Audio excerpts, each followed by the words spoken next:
Hi, everybody. I'm Equi, co-founder and CIO here at Equi, and today I'm here to give you another weekly insight. It's been quite an interesting week.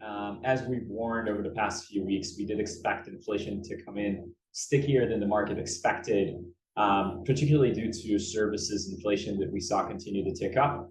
We saw more evidence of this today, PCE inflation. So again, another indicator that the Fed follows pretty closely showed higher than expected inflation. So if you've been following us, this is not going to be any surprise.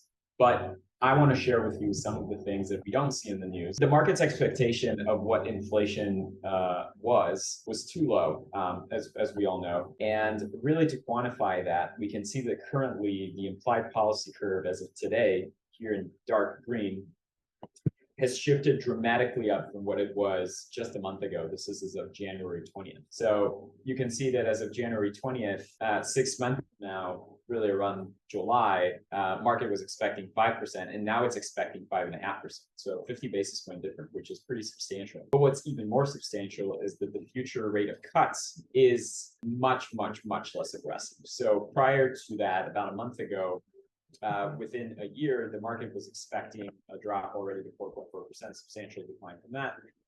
Now we're still seeing 5% throughout the entirety of the year, or north of 5% throughout the entirety of the year.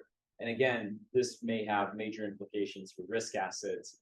And the irony of it is that the pricing of rate hikes could end up being the reason for rate cuts, right? Because if this very aggressive policy stance causes a tightening of financial conditions, could lead to the recession that we're following. If and when that happens, the Fed may actually cut. So it's kind of interesting how that works.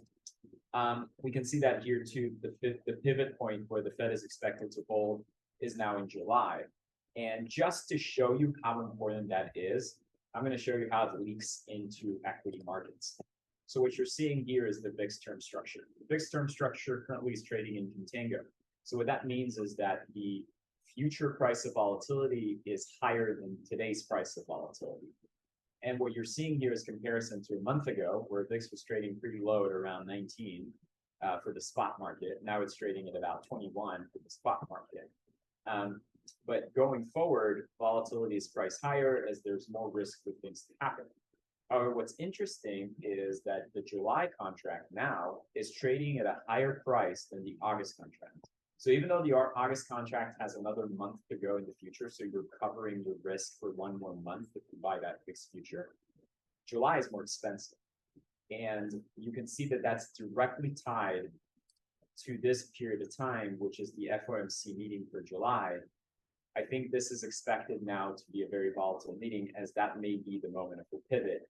We're seeing that both in the implied future market, and we're also seeing here in the VIX term structure, saying that something is going to happen in July, as you see that here by indicating the curve. So we'll keep you updated. The market is now telling us July is likely the time for the pivot. If that changes, I'll be able to let you know. See you next week.